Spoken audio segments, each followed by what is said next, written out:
We're going to make y'all famous. Perfect. We are recording. Let's get to lecture 10. Happy Thursday, everyone. Friday Junior is finally here. Tomorrow is the start of the weekend-ish. So close, so close. Yours truly is not feeling in his tip-top shape, but I have coffee, so hopefully that will help me out. But I apologize if I'm not my peppiest self. Please don't fall asleep during this lecture, for we are going to be learning fun things the entire time. So please stay attentive because it's going to get awesome tonight. We're learning scope, primitives, and exceptions. And after this, Kyle's going to make himself chicken noodle soup. All right. As always, we're going to start out with announcements. Announcements number 1 is start looking at assignment number 3, please. Start looking at assignment number 3. Now, assignment number 3, like I said, and I will continue to warn you, is the one that I see the most tears with. Please don't hesitate to start assignment 3 as soon as possible. It is going to have to do with unit testing and all the other stuff that we have learned previously. At the very minimum, at least read through it, look at the code base, and see what we're going to have to do. Please, please, please, please don't, what do you call that?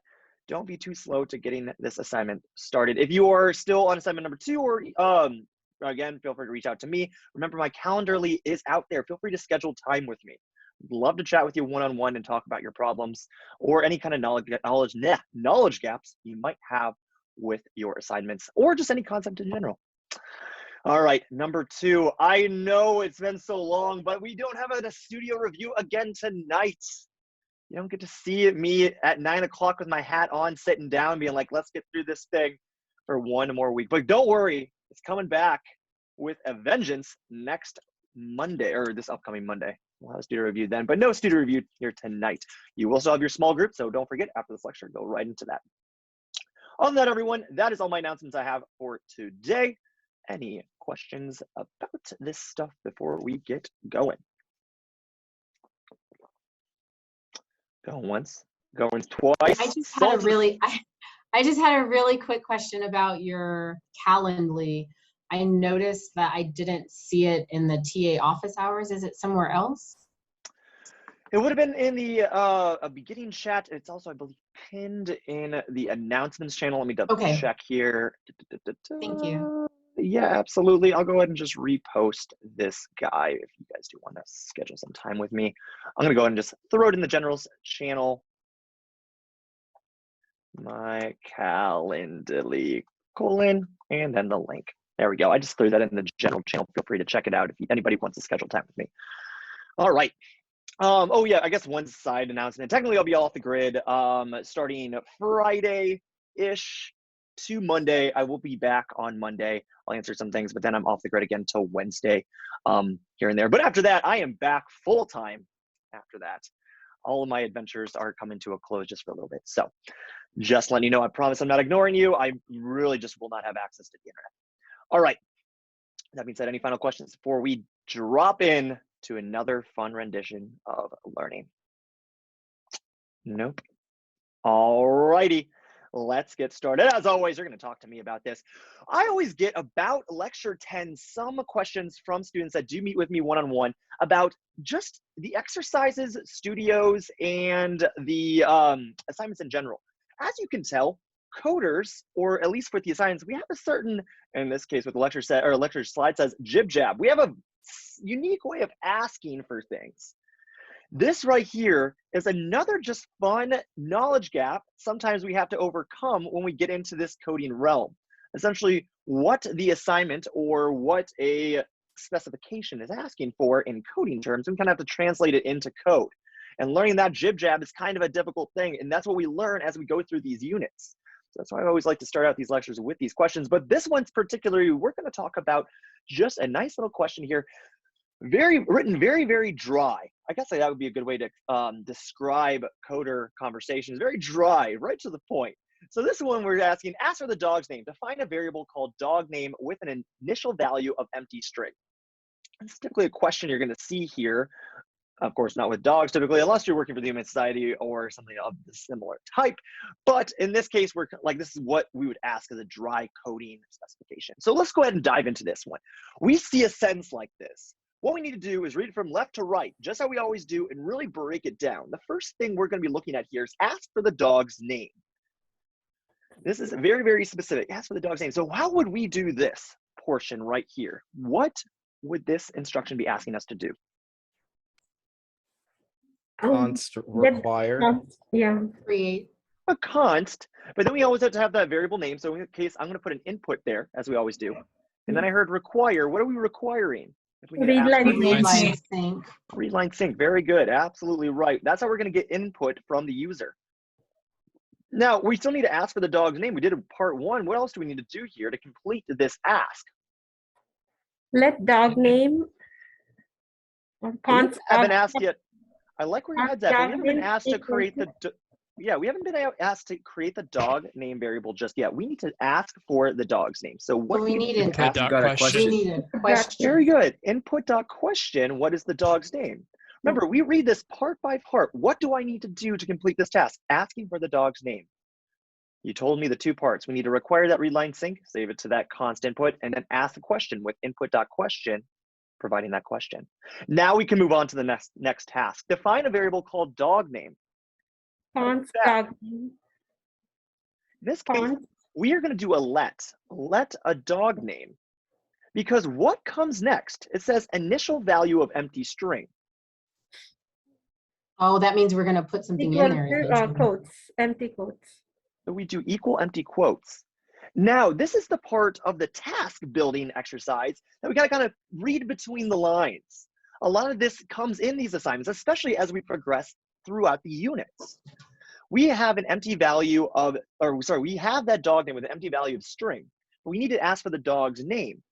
But we know user input is only valuable if we get back and we're able to use it. Otherwise, what's the point in wasting the user's time? This is that little thing between the lines you have to read. Okay, it wants me to create that dog name with empty string, but then I ask this question with input.question. I think I need to add these 2 things together, because that dog name variable that they clearly told me to call dog name is right there. And I'm asking the question, what is the dog's name? That's clearly getting dog name information back. I'm making that assimilation there. So I say dog name equals input.question. Now, this is a very basic example, but it's showing us how to break down these tasks. And then sometimes, unfortunately, those small little pieces we have to put together that aren't really voiced in these asks. And again, this has become, say that again. So yeah, this is exactly what we're gonna have to do there in order to sometimes achieve what our instructions are asking us. So I just wanted to be kind of just to talk about that just real quick. So let's keep going here. Help me out. When a user types Stark, save Bark to a new variable and print it out to the screen. Looking at this, what do we need to do?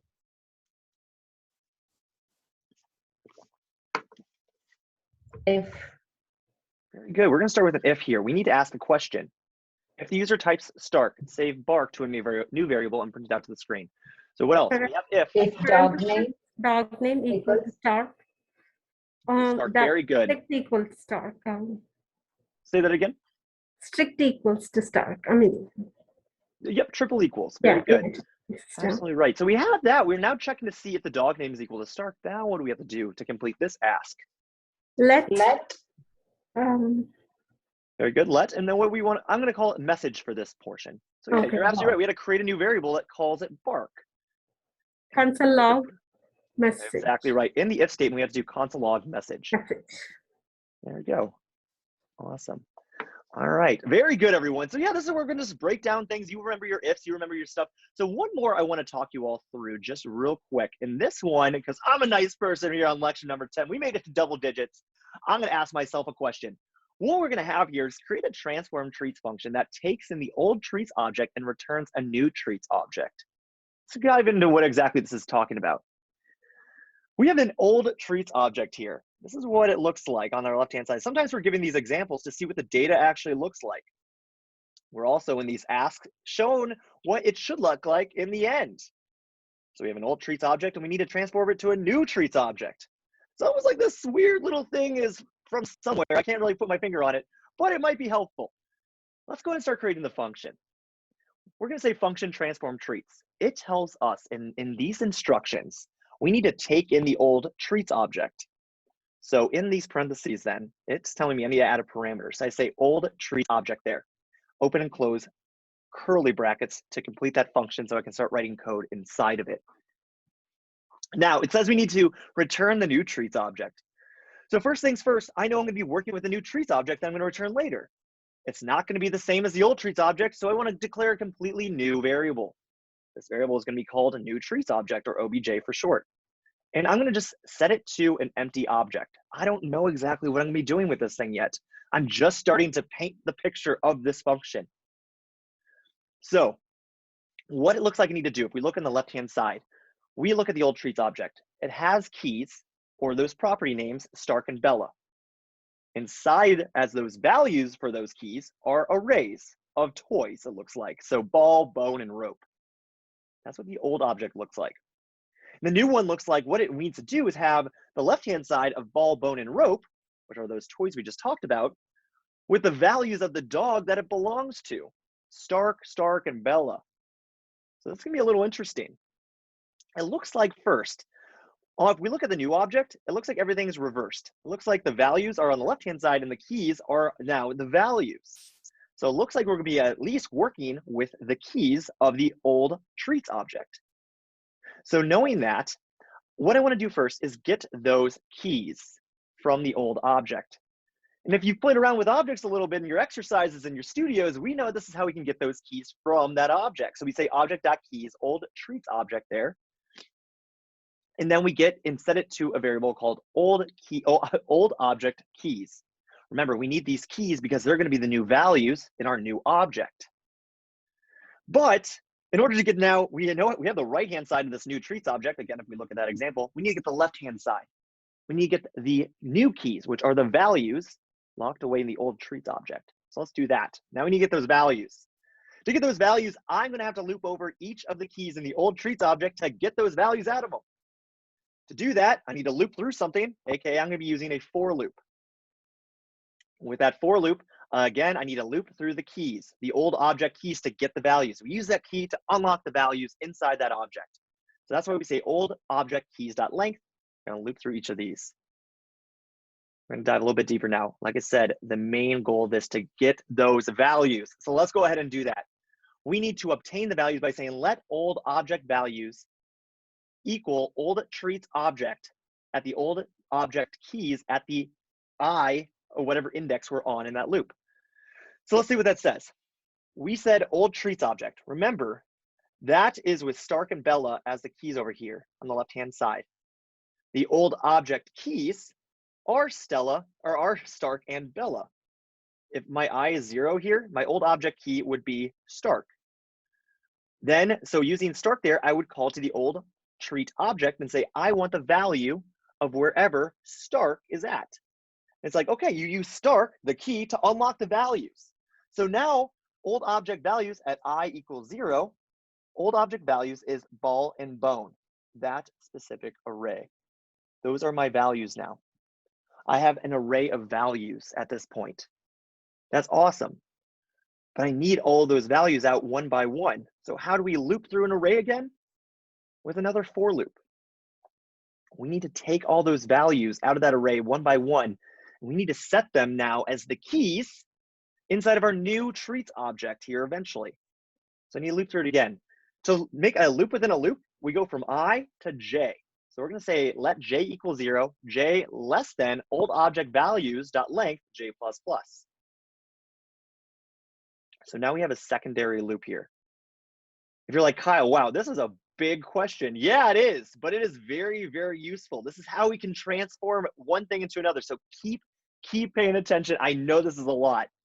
We're almost there. We now have the for loop and we're able to loop through those values.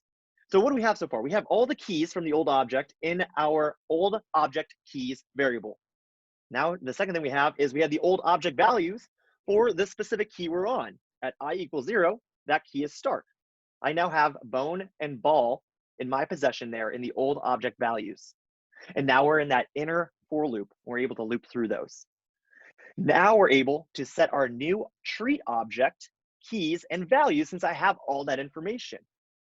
How we do that is we say new treat object right there. We're going to use that bracket notation to set the key's value to whatever the old object key I is. Oh, and I'm missing a bracket right at the end there. Sorry about that. Is this pen? I might have broken everything. There we go. Put a little bracket there. Sorry about that.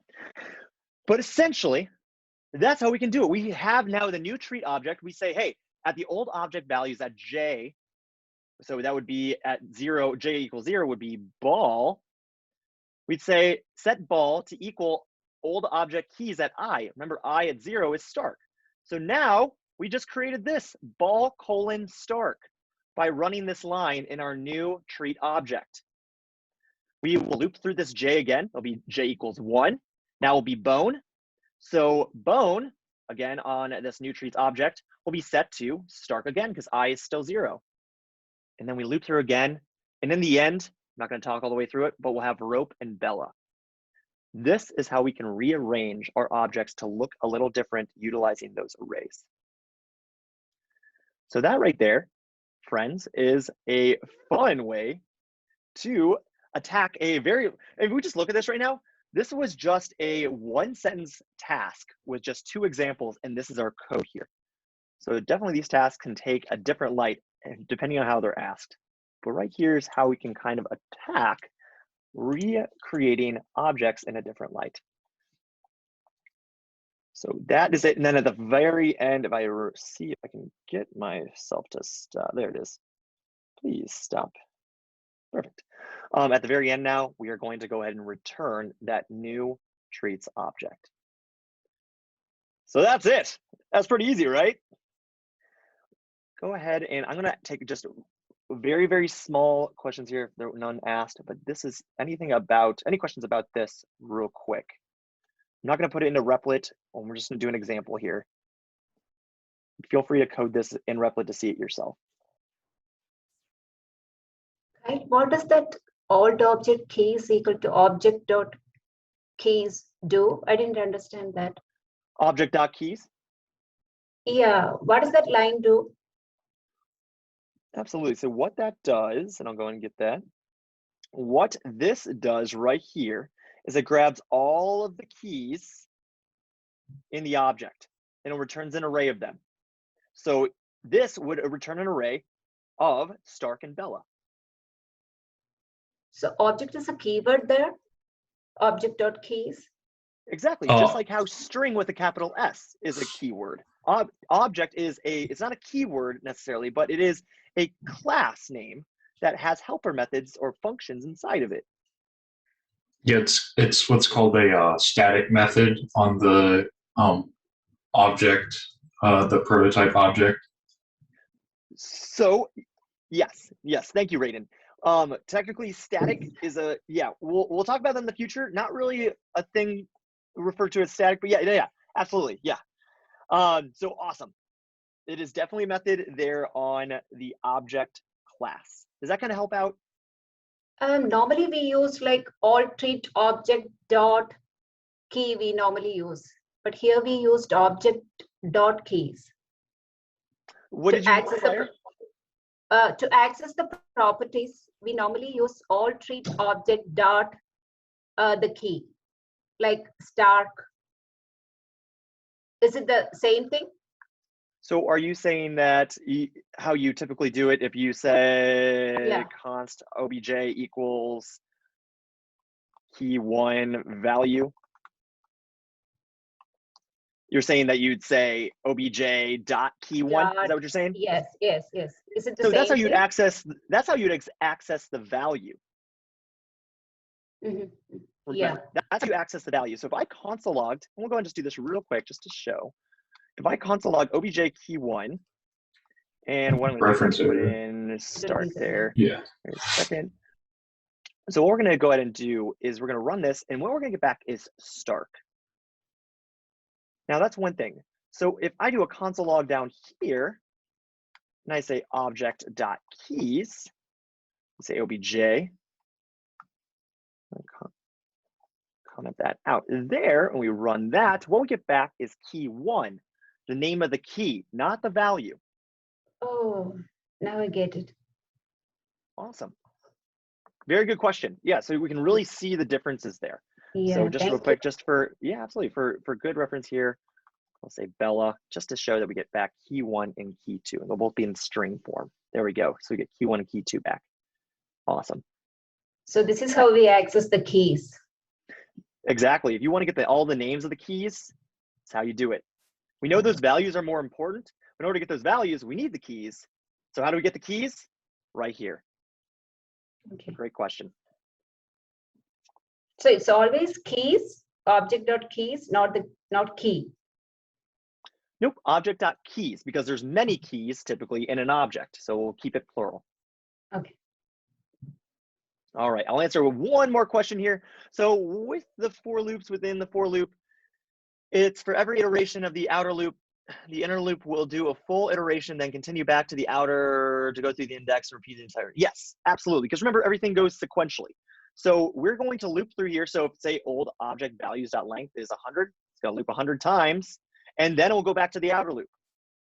Remember, we go sequentially. So it's going to have to loop 100 times, and then it go back through, and then it loops 100 times, and then goes back through. So Jacob, does that kind of help? Yes, thank you. Yep, absolutely. If we All want right, to access a particular key, how will we do that? You'd use the name of the key. Remember, you know that one because you will use the actual key 1. Okay. Right. So if you know the particular key name that you're trying to access, you've already done the Okay. hard work. Yeah, yeah. Dot keys will try to get the stuff that we don't know. Mhm. Awesome. All right, everyone. Let's keep going here. Switch back to that. And Isn't this the use case for the for in if you're iterating over the keys specifically? That's the use case for using the for in loop. yeah, we haven't really talked about the for in loop, but if you wanted to, you could absolutely use that to go over the keys inside of an object. So do you have Awesome. to use the for in Yeah. for an object, or can you just use a regular for loop like this? I thought you could only use a for. So you could do a for in if you want to go through each of the keys in the for loop or within the object. What this shows right here is that you can also use a typical for loop by calling to this object.keys method here to get back those keys to loop through it in the traditional sense. So again, just like coding, there's many ways to paint a picture. There's many ways to code the solution. So yeah, you can use a for in if you want to. You can cut down on one line of code, or you can approach this way to use a traditional for loop. Does that kind of help? Yes, thank you. Yep, absolutely. All righty, guys. We're gonna have to keep on going. If we have more time, though, we'll come back to this. Just feel free to hang on at the very end of the session, and we will talk more into it. So we're gonna go ahead and keep on talking. We're gonna play one more game. Will it print? Let's take a look at some stuff here. Take a look at all of this. We have some code here, and we have a console log at the very bottom, console log.message. My question to you all is, will it print? Will our message print? Yes or no? No. Wait. Yes. No. Yes. Wait. If dog name. Yes. Yes. Yes. Yes. Hello. Yeah. Global. Hello. I feel like you all think I'm trying to trick you right now. Remember, coding goes sequentially. Let messages up there. Dog name is down there. Run through this for loop. Nothing's in there. Nothing in the if statement. Nothing in this if statement. And console log down at the very bottom. Will it It's print? hello. Yeah. Yeah. Very Yeah. good. Yes, it will absolutely print. All right, now let's get tricky. How about right here?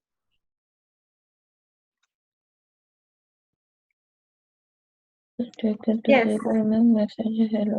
Yes, it will. Yes. Message. Undefined. No. No. This one is a no. This one is a no. It will not print here. How about this one? No. No. No. No. No, it will not. Let's go ahead today and discuss why exactly some of these will print and some of them will not. Now, if we take a look at this section right here where it is, it will not print because it is within its own little area. It's within its own curly brackets. Remember when we talk about for loops and if statements, within those brackets, that's the only time we'll actually be remembered, this contents. So the let message where it's declared and remembered is in this blue square here, while the console log is in this purple square here. Well, looking at the for loop and the if statement there, they're all within their own little boundaries. These boundaries contain the information while that area is being ran. So inside the blue square that we see here with the if statement that says let message equal hello, it's within its own context. When it's outside that context, it's forgotten. This context, these boundaries, these areas that we're talking about is all called scope. Scope is extremely, extremely important in coding, and it's definitely something that we always need to be paying attention to as we progress. So scope is something that helps us contain information within certain areas of our application. Let's go ahead and talk about what I mean by that. Let's bring in this example here. We have our let message hello and let our dog name start equal, or sorry, dog name equals start. And we have our two functions, myfunc and myfunc2. And we want to run myfunc down there. Now in this kind of scenario here, we are given this function. Once we run my function, we're given this scope around the function. Again, this is just like if statements, just like for loops. It all has its own boundaries inside of there. So when my function is running between these two curly brackets, the information that is contained inside of it is remembered. This is what we call local scope. When the application is running, especially in Replit, things that are outside of this local scope here, that like message equals hello and dog name equals Stark, is something that's always remembered, aka the global scope, something that is never forgotten because it's not within any of those curly brackets. So this is something that is maintained the entire time the application is running. Excuse me 1 second, I lost Slack there. Yeah. Jody, just to answer your question, right now everyone is muted. Sometimes I turn it on and off. I'll unmute people whenever we have a pause for questions. All right, so global scope is things that are always remembered through when the application is actually running. Another thing to talk about is that global scope is something that is always accessible by other scopes. It's inner scopes. Think of it almost as like a hierarchy. A global scope is the parent. And then inside you have children. And then inside of they have children. And then children, children, and children, etc. Or more like what we talked about, I believe, in one of the previous lectures, the Russian doll, where it has little dolls inside of it and then a bigger doll and bigger doll. Those are how scopes work. The most inner scope knows nothing about the outer scopes at all. It only knows what it has inside of it or whatever is inside of it as well. So there's another doll inside of it and knows about that kind of information. So, or excuse me, yeah, so that right there is kind of how scope exactly works. So let's go ahead and we're gonna go and take a quick look at how scope actually is affected. So we're gonna go and take this here, and we're gonna say const message equals hello. So like we said, I'm gonna go ahead and show a quick example of this. So we said we have a for loop, let I equals 0, I less than 10, I plus plus. There we go. And we said if I equals 0, just like that. And then we have this if statement down here.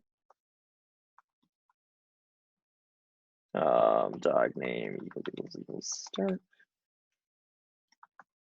We had that, and then we had console log dot message. There we go. So let's go ahead and see what actually happens when we are messing around with scopes. Now remember, these curly brackets again are telling us there are scopes within scopes. We need to pay close attention to these curly brackets. So there's a const dog name up here just to declare one final variable. There we go. All right, why are you complaining? Shouldn't be complaining at all. It's gonna run this and make sure. So we run this and we see we get back hello. Don't pay attention to this red. I think Replit's just having a day. So we get back hello there. Now, again, if I place this hello message into here, yes or no, will this run? Shake your head up and down, no, across, what are we thinking? Good. Let's go and run this and see what happens. Right here, we're gonna get a reference error. This message is not defined. What's going on is we're saying we need message here. Message is in which kind of scope, the local scope or a global scope? It's in the local scope of this if statement. What's going to happen is that we, again, are going to start sequentially. You start at line 1, dog name equals start. We're going to this for loop. We're going to start with I equals 0. If I equals 0, which it does here, we go into here. So we are now at line 6. Const message equals hello. That's great. We just saved our message equal to hello. Fantastic. But once we get to line 7, that's the end of the if statement scope. So at line 8, we have no idea what hello message was. We have no idea what the variable message is anymore because we're outside of those boundaries. This right here is scope. And it's, again, something we have to absolutely pay attention to so we don't have our data crisscrossing over different Russian doll areas, essentially. So real quick, I'm going to go ahead and unmute and just ask for any questions up until this point. So go ahead and feel free to unmute yourself before we take a look at the function. So Any question we about- also, Yep. I think, so is it also true then that for that for loop between lines 4 and line 8, we are not going to get anything because we haven't returned anything? So everything is just going to live and die in there? Within this for loop between 4 and 8. Yeah, because don't you have to return something? So what is the only thing we return from? Function. Functions. Very good. We Ah, only okay. return from functions, not for loops, not if statements. Return is only utilized in functions. So here is just a thing that loops. Okay. Here's something that just checks a conditional. Functions will return something. Now, one thing we said, func, do this. What I want to do now is ask you all. So we're going to come down here.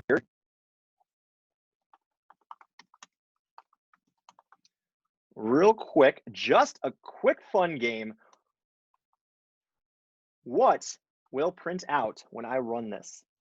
If anything. Goodbye.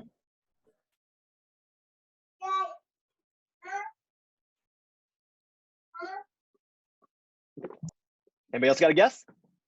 Goodbye. Could just be hello. It won't. Goodbye, You could say hello. hello. Goodbye, hello, yeah. I would say goodbye and then hello. Let's go ahead and Though see I this. don't see a return. No. Yeah, no return. Don't print anything at all. Oops. There we go. Now, because I got to reassign. Perfect. It's going to print out goodbye. So let's go ahead and take a look at this. We set message to hello here at line 2. It comes down to the for loop, does really nothing. So we're going to skip down here to 9. Go to 11.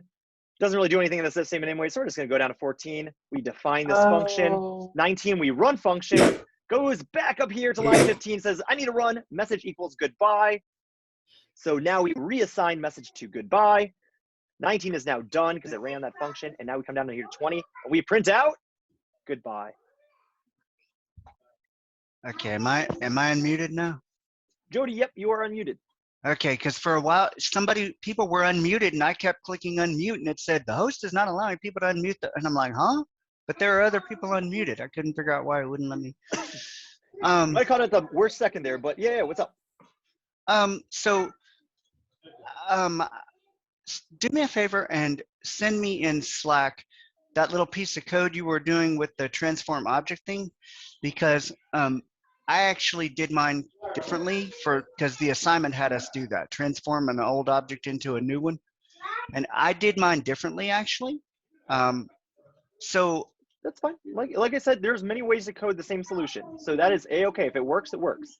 Yeah, it works. I just ran 2 for loops basically like you did there, except I didn't use object.keys. I basically used a for in loop and then a regular for loop and then, yeah.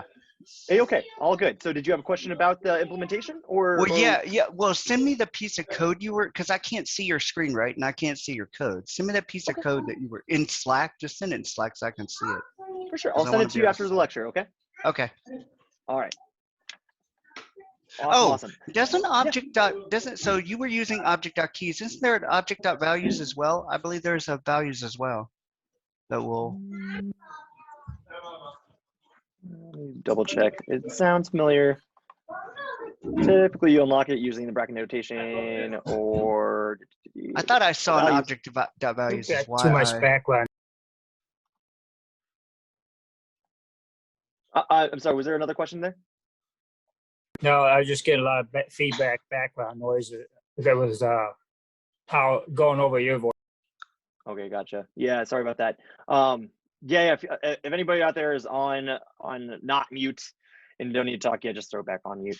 But Yeah, I have yes, Jody, it does look like there is a dot values. So yep. Yeah, I thought there was. Okay, I just want to make sure I was seeing that correctly. Yep. Okay. Yep, and I have thanks, a Sean, for mute. that. I have a mute switch on my microphone, so I can just do this. Cool. All right. With that, any final questions about this stuff before we keep moving on? This right here is just our introduction to Scope. You have seen Scope before, you have worked with it, and I'm sure you have had some fun, maybe a little bit of problems with it, but just want to do a formal introduction to this is what it's called, this is what it does, and this is its power, and we must respect it. So any final questions before we continue on?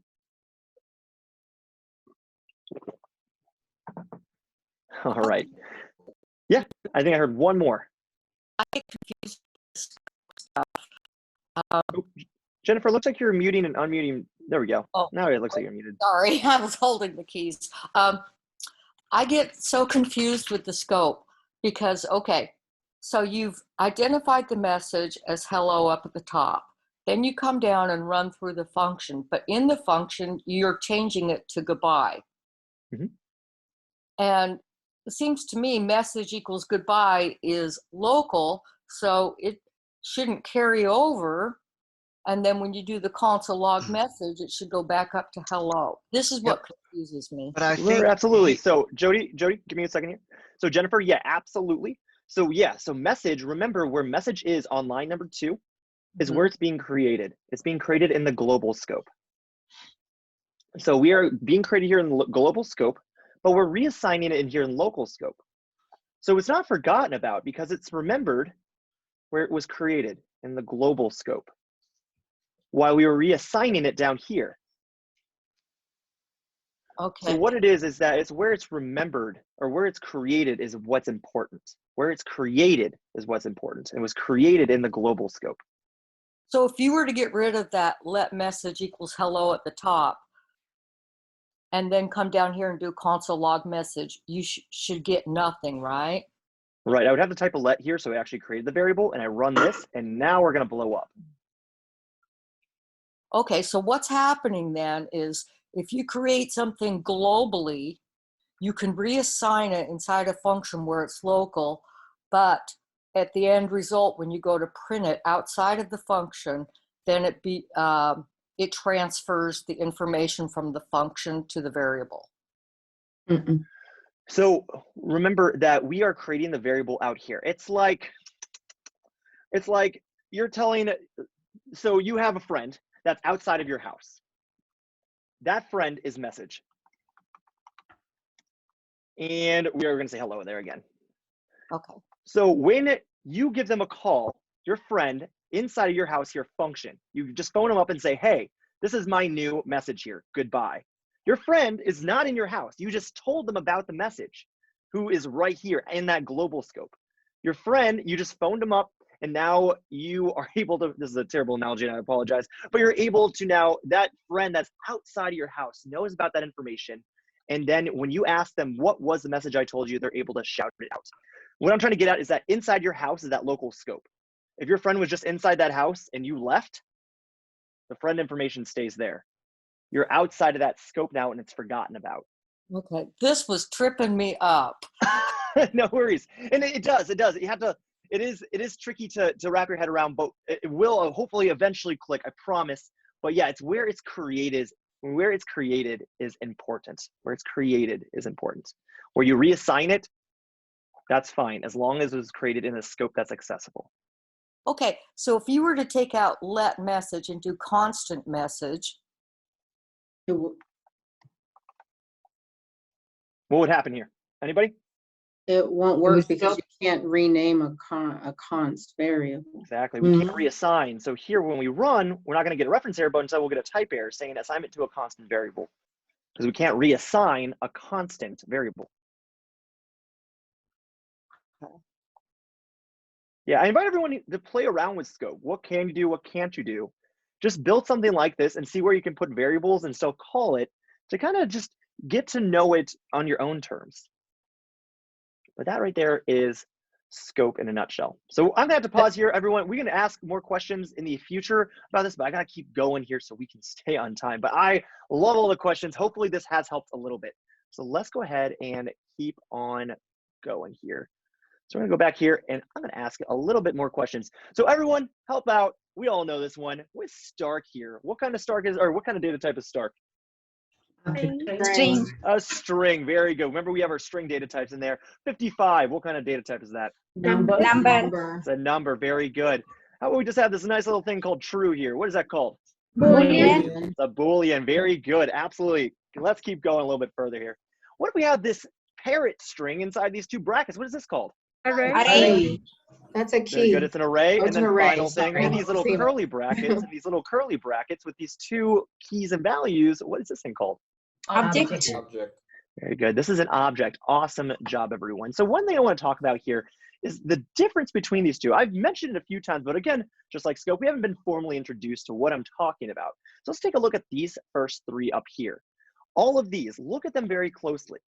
They all hold a single value inside of them. When you create a string variable, it only holds one string. Whether it's a sentence or just a word, it's still one value. It's a string. Same with 55, same with true. These things that hold, these things will hold a single value. Well, the ones down here, arrays and object, contain multiple values. They contain those strings, numbers, and booleans inside of them. These two things are very different. Though they do contain information, we have to look at them in a different kind of light somewhat sometimes. The first things, the things that hold single values, these are typically referred to as primitives. Primitives. If we take ourselves back to chemistry, back in the day of high school, remember atoms. Atoms are basically the essential building blocks of life. Yes, there are things smaller than atoms, so we're just looking at it at the very high level here. Atoms are the building blocks of life. We can look at these primitives, strings, numbers, and booleans as the building blocks to coding. These are the primitive data types, very, very simplistic things that only hold a single value. Now, if we look at the other ones that can contain multiple values, these are called object types. I always call them data structures or containers as well, but these will contain all of those primitives inside of it. It's things that are built from primitives. In programming, everything is built from a primitive that holds data. Everything. We'll use these object types to contain those primitives to create big sets of data that we can transfer around in our application. But this is what we really want to look at when we are building our applications. It was really important to know what building blocks we're going to be utilizing in order to build our applications. So I'm going to pause here too for data types, because there's two more that we have barely been truly acquainted with that I really want to bring up right now. So like we said, we have strings, numbers. I'm going to go and push one back here just so I have all that. We have strings, numbers, and Booleans. But there's two more primitives I want to introduce you all to today formally. So I'm going to say prim1. And the first primitive type I want to call out is called undefined. Undefined is a keyword, and it's something that you might have seen when working through your exercise studios and assignments. Undefined in JavaScript sense is when you don't, or when you have not initialized a variable. It basically means nothing, nothingness, the absence of information. And essentially, you'll typically use undefined when you're telling a variable you're not set to anything yet, but maybe one day. That's undefined. The second one, so I'll call it const prim2, is kind of like undefined, but a little bit shorter, null. Null is also how you say nothingness in JavaScript. It's also a very common term across a lot of different programming languages. But null is typically used if you say you never want to set to anything. I always want it to be nothing. That is the difference between the two. When it comes to structure, sometimes people will only use undefined. Some people really like null. So it always depends out there, but those are typically the two ways to think of it. Undefined means I haven't been initialized to anything yet. I'm still nothing, but I hope to be something someday. And null means I am nothing and I will always be nothing. Not very positive, but that is essentially the two differences between these two new data types. To just show you one more thing, if I did type of on prim1, just to show you all what happens here, and we run this, what we get the type of prim1 is undefined. If we do the type of prim2, we said that its type is technically of object, but no, I forgot about that one. Yeah, technically, I don't know why it calls it an object, but null is technically our second type of data type. Again, usually undefined is what I use in most of my examples because null is rarely or more rarely used in examples. But I just wanted to go over those two things real quick. So any questions about this, these two new data types or any data types in general? Feel free to unmute yourself and yell at me. If you are declaring variable as null, we can reassign the values later. You can. You can always, well, so you can always reassign anything as long as it's not a const. So I'll just go ahead and name it to a let real quick. There we go. So yeah, if you want to do prim2 to now 55, you're more than welcome to do that. It's really about just coding standard and structure and kind of more of an understanding between coders of why we use these rather than a hard rule from JavaScript. So we go and run that. We should get back a number. Awesome. Any other questions before we keep moving forward? All right, let's keep going then. This is a chit-chatty class with us all. I want to hear more from you. All right, let's do a quick checkup. How is everybody doing out there? Help me out with these questions. What package do I need to require if I need to ask the user for input? You all know this one. Read line. Very good. Is that read line saying? Fantastic. Let's keep going here. If I need to leave a function, which keyword do I use? Return. Very good, return. Note that it says only functions. Only functions can be returned from. Only functions forever and ever and ever. Mic drop forever. All right, let's keep going here. Which loop type will continue to run while a conditional is true? A for loop. While. A while, and I even used it in the question accidentally. Yes, a while loop. Remember, while loops take in conditionals. While a conditional is true, it will continue to loop. Remember, for loops typically are used to count. So 0 to whatever over arrays. So yes, a while loop is what we would do there. Did you know a polar bear has clear fur, but what color is their skin? Black. Black. Is it black? Is it It black? is black. Blue. Yes, right. Really? His mind is blown. That's awesome. Right? They're just a giant Where'd you get white this teddy stuff? bear with black fur or black skin. It's like, what? I guess like their paws, if you look at it, technically are black. But I would have known. Yeah, I wouldn't have known. They have so much of that fur stuff. All right, let's keep going. What percentage of the human population makes mistakes? 100. Dang, right? 100. 110%. Absolutely. We Not all me. make mistakes. Oh, God. Look at that, Sean. Sean, I swear. Not right now. We all make mistakes. Use that pencil because it is the best thing and easiest thing to erase. As I am literally out of pencils. I've been using permanent marker, actually. It's pretty bad. Anyway, we all make mistakes. In coding, as we saw today, we will get red in our console. It is inevitable. It's unfortunate, but we always need to be prepared for it. So let's learn more about that red we oh so hate every Monday through Friday. The first red thing that we want to talk about, we actually saw today, is called a reference error. A reference error. That reference error is whenever we are trying to call a variable or a function that doesn't exist in the scope, word of the day, that is what we will get. You have already seen this. If we try to call message when it is not defined, and we put message down here, we're gonna just get rid of some code here just for ease of looking at all this stuff. If we try to do this let message, tab over there, and I run this, let message is inside the scope of the if. Oh.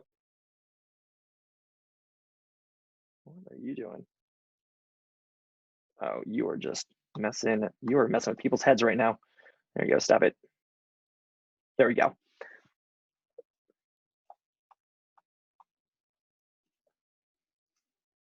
There we go. All right, just clear out some stuff. Perfect, there we go. Now we're getting a good reference. We got a bunch of reference errors before. This is the one I wanted to talk about. Reference error, message is not defined because let message is here on line 5. It's within the scope of the if statement. Once this if statement is done, AKA gets down here to line 7, we have no idea what message was. I don't know what to reference when I come down here to line 8. Hence, I get a reference error. Again, we know how to debug these. What we see is we see reference error. Okay, some variable is not in the correct scope it should be, or I'm calling the wrong variable. How I find that is I say index.js, the file we're in, line 7. I think I might have edited this stuff, so we'll run it one more time to get it. There we go, line 8. Psych. Line 8 is down here on console log.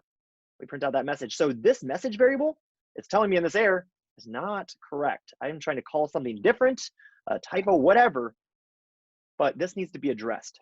This right here, everyone, is the oh so famous reference error. Let's keep going on. You know this one. I'm not going to ask any questions. You know this. If you do have a question, feel free to throw in that lecture questions channel. We're going to move on to one more. Here, the syntax error. The syntax error is when we code something wrong. We code it incorrectly. Or a very famous one, I'm sure, is one without, or if we are missing a curly bracket. That is a very, very big one. Even when you are a coder for whatever amount of years, you will still forget brackets here and there. When you forget a bracket, you will get this syntax error, unexpected end of input. That means there's a curly bracket out of the way. If I put that back and I run that, well, we're going to get a reference error again, aren't we? Let me just go ahead and comment that out so we have a little bit of, there we go, perfect. So if I say I have a for loop here, let I equal 0, I less than 10, I plus plus, I do an open curly bracket there, but I forgot to close it, I run it again, we get that syntax error. How we can reduce the risk of that is, as you can see, if you were with us during Studio Review, or even when I'm coding here, indent your files, indent them, use tabs, do not keep things against the wall, show where your scopes are. Now that we talked about scopes, which I'm so giddy inside about, we can actually see why we do these tabs. I put the if statement one tab over because it's within the for loop scope. I put this one 2 tabs over because it's in the scope of the if statement. Use your tabs. It will save you headache. I know it takes some time to go back and reformat your code because you're just trying something, but format your code ASAP. It will help you. I pinky promise, virtual pinky promise, please indent your code. And then just looks nice. And as a person with code OCD, would love to see that. So yes, please make sure you tab your stuff to reduce the risk of the syntax error. Other things that can cause a syntax error is if you just really just code something wrong. So you say let prim1 equal and then you don't have anything there, you're gonna get a syntax error there. Unexpected identifier. You can be like, why did you just put that equal sign there and nothing there? So you can do that, something like that to run and then we should be good. So that is a syntax error. Awesome. Let's go to one more here. That just clicked without my thing. Well, all right, that's fine. Type error. When we are trying to call a function that doesn't belong to that type. Well, this is an interesting one. What if we say dog name Stark, and then down here I say dog name dot to fixed. If you want to remember, to fixed is to just limit a decimal to, or like a 3.1415, whatever, down to a certain amount of decimals, you'd use the to fixed. But it should only be used on numbers, not strings. Stark is a string here on dog name, so let's see what happens. We run this, and we get a type error. Dog name dot to fixed is not a function.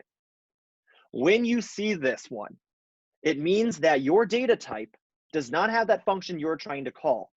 How you can get around that, you can say console log dot type of, and then the variable you're trying to call. You run this to check what kind of data type that variable is when it's coming into your whatever your function or wherever you are in your code. We run this and we see it's a string, and then we get our type error. If I ask myself, okay, it's to fixed on string and I don't know, look at the documentation, ask your colleague, ask your TA, but I know that to fixed doesn't exist on a string. So I should not be calling to fixed, or I should be wondering, why is this thing a string? Should I convert it to a number maybe? I don't know. Stark is not a number, so I'm going to say no to that. I'm going to say to fixed is just not the correct way to go. So that's how we can look at our errors and kind of understand maybe how to address them as they come by. But those are the 3 main types we're going to have fun with as we go into our Unit 1 assignments and also Unit 2. Errors don't go away, unfortunately. So we will always make mistakes. All right. I'm going to let you all yell at me real quick before we continue going on. Any questions about what we just saw there for our errors? Any further explanation wanted? So is Stark fixed now? Stark is, oh, Sean? Jeez. I think I got that joke. Otherwise, yes, it is fixed now. The problem is fixed. Stark is, well, no, I'm not going to quote Bob Bader, but, oh, dang it, Sean, you just put me in that awkward position. Like, I don't know what to say to that. I'm on recording right now. I can't say anything. All right. But the problem is fixed. Any other questions out there? Anything at all? All right. All good. Then let's go ahead and talk a little bit more about our mistakes, because that's always what we like to talk about. We know we make mistakes. That's fine. But in coding, we know mistakes are bad, and it's our job to get around them. Unit testing is one way to deal with finding those errors after our code's done. But what if we need to mess with a very dangerous part of our code? Maybe something that throws errors here and there, or is prone to errors that we know is a dangerous area. If we know there's like a dangerous area out in the world, we put a lot of signs up saying, hey, watch out. If this problem happens, do this. In coding, instead of putting up signs, we protect areas of our code we know are possibly dangerous or prone to issues. To protect these areas of code, we utilize a new keyword we haven't really talked about just yet in this lecture. That keyword is the try-catch statement. And that's exactly what we're looking at right here. It's exactly what it sounds like. We're going to try a piece of code, and in case it blows up or whatever, we have a safety net in the catch. Let's go and see how that exactly works. Let's go ahead and give this thing some bad code. We just saw this exact example here. Let message equals hello, message.toFixed. We know toFixed only belongs on numbered data types. So will this code actually work? It definitely will not. But that's okay, because this is in a try catch. What I'm going to do then is that in my catch, in my safety net area, I'm going to put a console log saying, hey, you're safe. I got you. We're not going to break. We're A-okay. And then I'm going to print out this EX thing. So let's go ahead and see this in action. I'm going to go ahead and do here down there and just bring our code up here. So we said we want to say try, and then we said let message equals hello. There we go. And then we said we're going to message dot to fixed, fizzed fixed of 2. And then we put catch here. We always have to put a catch on the bottom of our tries. They cannot be without each other. This is a 2-part statement. We need to always have the keyword try and always the keyword catch there. Console.log, you're safe. And then I'm going to print out the CX. Remember, if I put a comma inside of a console log, it just prints 2 things out on the same line. That's really what it does. There you go. Let's go ahead and see what happens here. We're going to go ahead and run this. I'm going to comment all this out stuff because this is just also error prone because we were looking up errors. I'm going to go ahead and just put that there and that there. Perfect. All right, let's go and run this and see what happens. Look at this. We don't see red over here. That's awesome. We still see, though, a type error, but also it says you're safe. What this did, it just protected us against some bad code, and it printed out a message saying you're safe, but then it printed out this EX. This EX thing is called the exception. It's just short for exception. You'll typically see E or EX in most examples out on the web or in here. I typically use EX in JavaScript. So EX just stands for exception, meaning an error happened. And then we printed out you're safe and then the exception or that error that occurred. This type error is right here. So what we printed out was exactly what went wrong. So that's awesome. So what this just showed us is that we were able to continue to run our code even though an issue arose or an error occurred. So down here, we continued to run. This is the true power of the try catch. So we continue to run. We're gonna go and run this again. It says you're safe and we continue to run. That's awesome.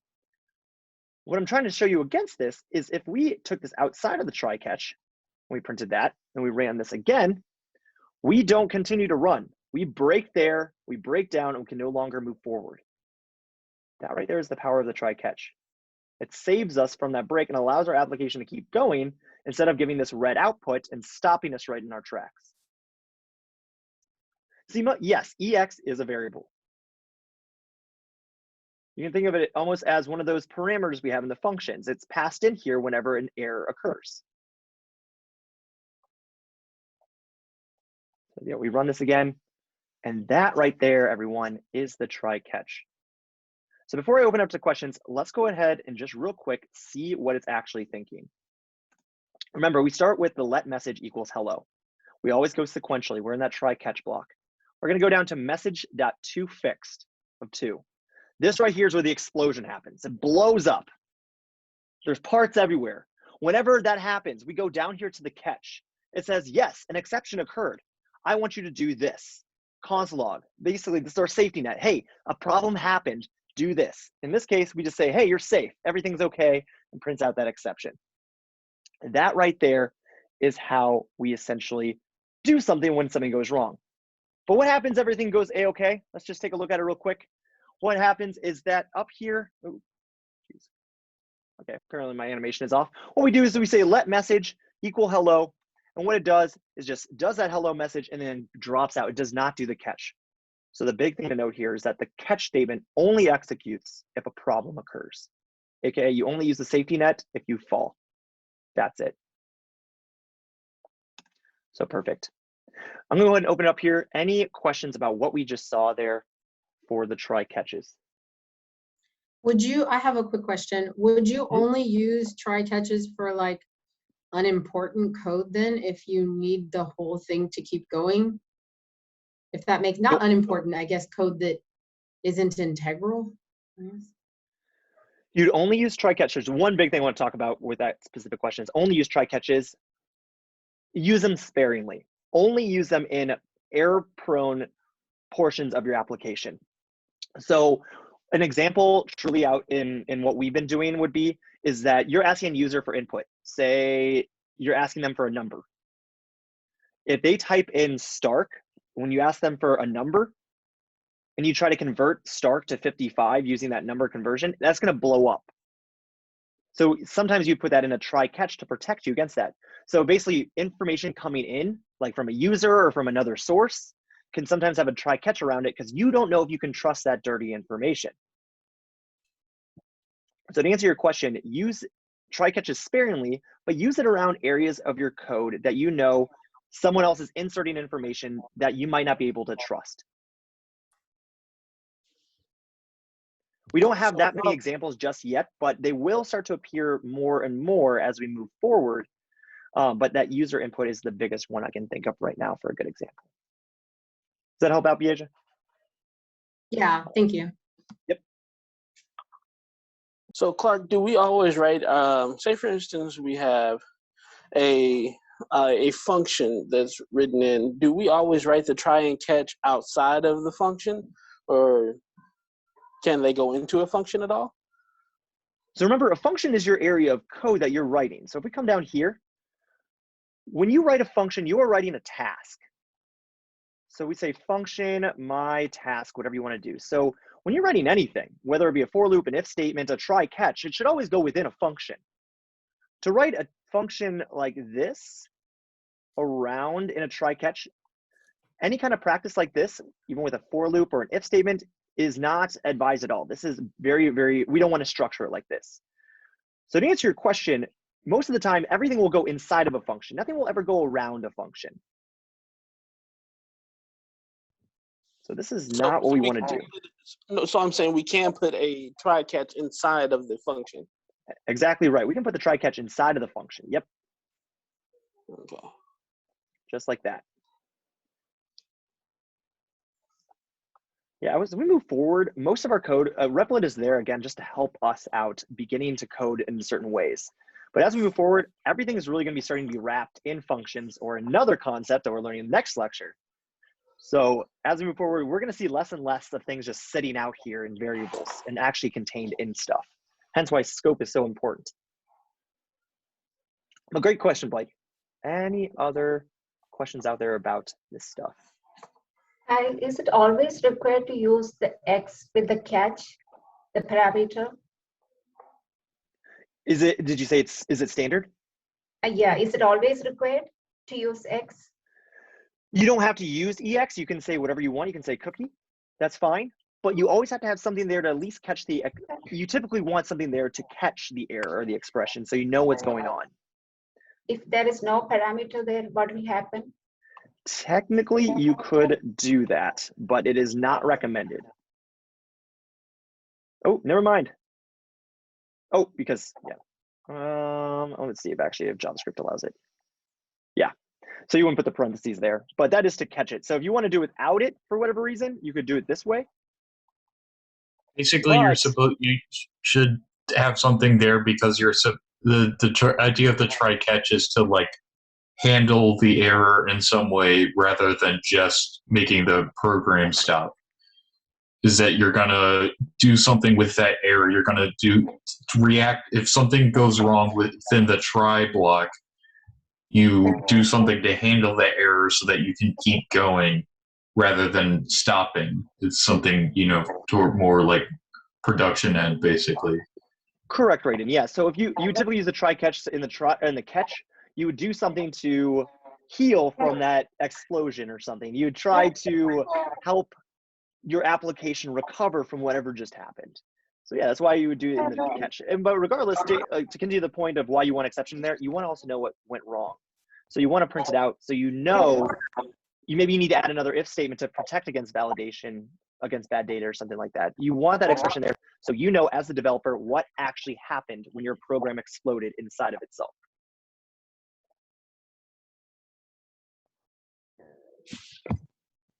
So X is getting the built-in error values?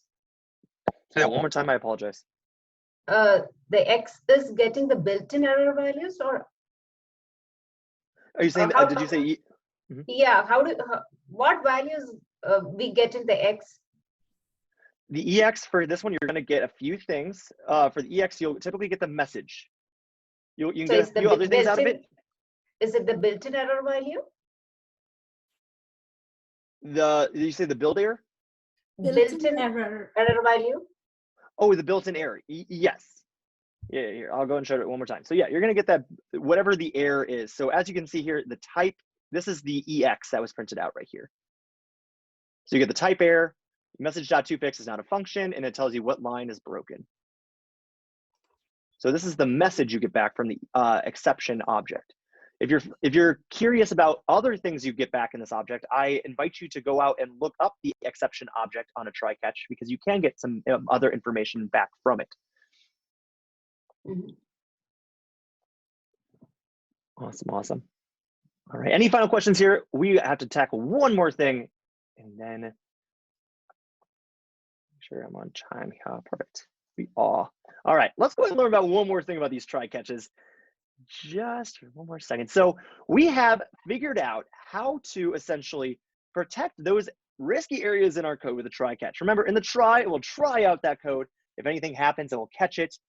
But sometimes in the very end, no matter if it was a good situation or a bad situation, we want something to happen at the very end. So if we want something, no matter if it went well or bad, something to happen after it tries this piece of code, we have one more optional area and keyword we can extend onto this try catch. That portion, and again, thank you, PowerPoint, for taking one slide ahead. I'm gonna do my animations anyway. I press that space bar, there we go. We can do the finally keyword. What this does is it allows after the try is done running or the try catch is done running, it always goes down to this finally. Okay, I want you to do this at the very end, no matter good or bad happened. So let's go ahead and say or see exactly what I'm talking about here.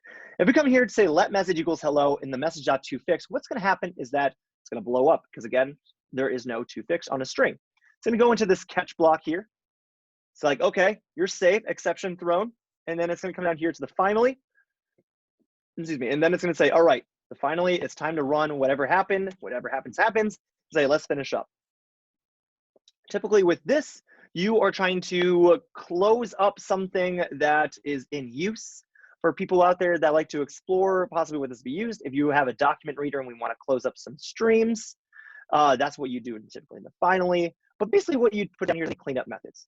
Now, are we going to have anything maybe in the next few assignments that we're going to be using finally for? No, but it's a really important keyword to know about in case you ever do need in the future as we dive deeper and deeper into coding.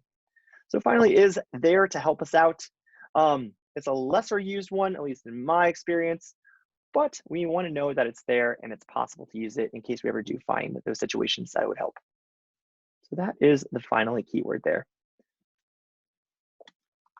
So we say finally, and then we say console log, let's finish up. Okay.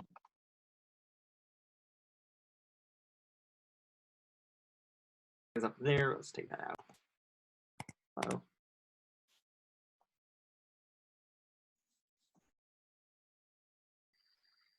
Give me a second, guys. Sorry about that. Can you all hear me? I guess I muted y'all. Someone shake their head up and down. Yeah, we can hear you.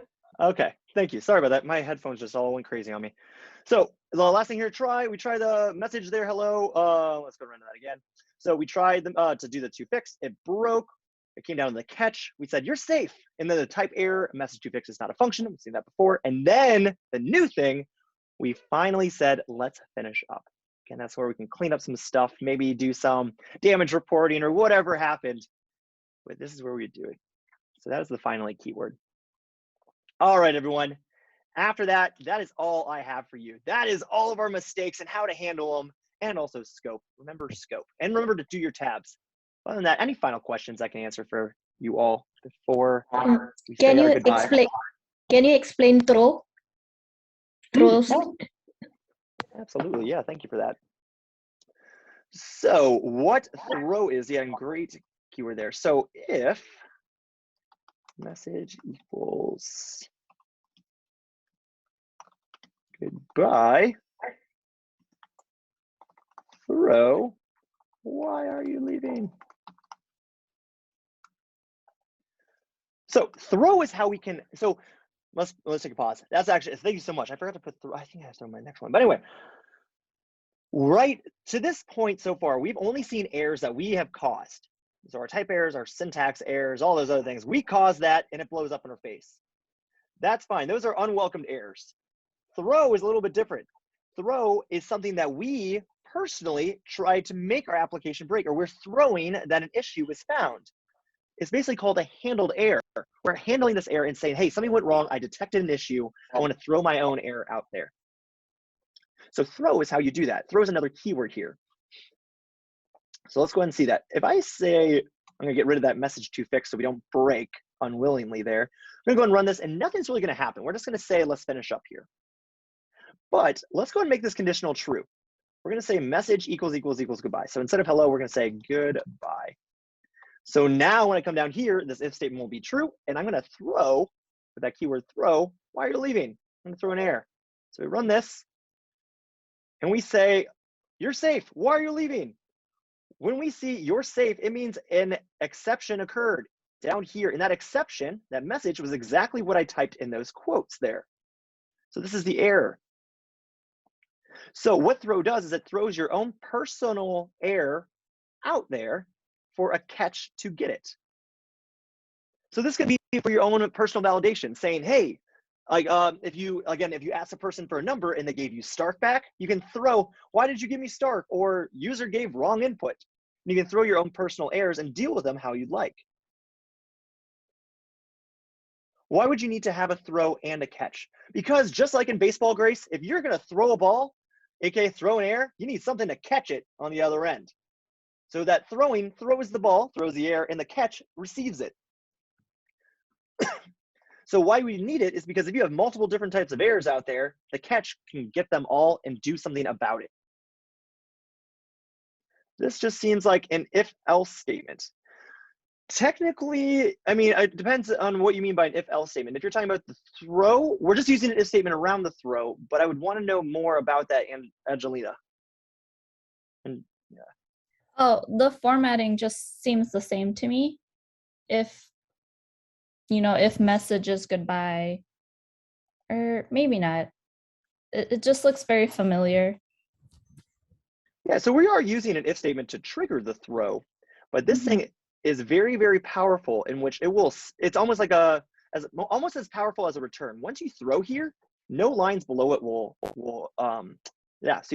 continue to run. Oh, okay. So I'm gonna. So it kind of like has a implicit kind of break statement.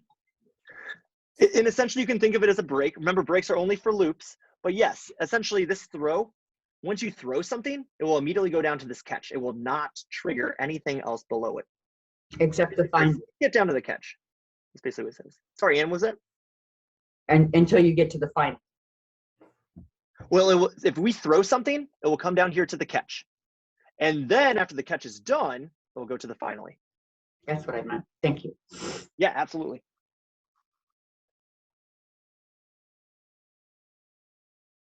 Great question. Thank you for calling me out on that throw. Thank you for throwing that air that I didn't go over throw right at me. So what is the use case for finally, like, why wouldn't you just, like, what's the difference between stuff inside the finally block and stuff on like line 18? So an example that I will quickly share, you typically won't do this in a normal setup. It's when you are reading things called streams, which you're taking in data. So you're taking in data in the try, and something goes wrong. When you're taking in and you find bad data, you choke up. But streams are coming from outside. If you don't close up those streams, you get a thing called a memory leak, where eventually your computer will run out of memory. Will you ever have to deal with this right now? Absolutely not, but I'm giving you the true use case for this. You always want to make sure you close up that stream, turn off the hose.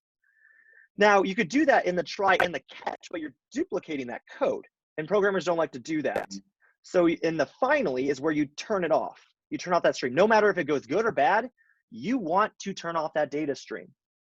And so in the finally, you would do that. So to answer your question, Yeah, yes, but what's the difference between putting with, like, what would, if there was a stream that was open, if you opened a stream at like line 7 and you know, what's the difference between closing at line 16 versus line 18? Nothing except that you typically want to keep your stream contained within what you're doing in that try catch.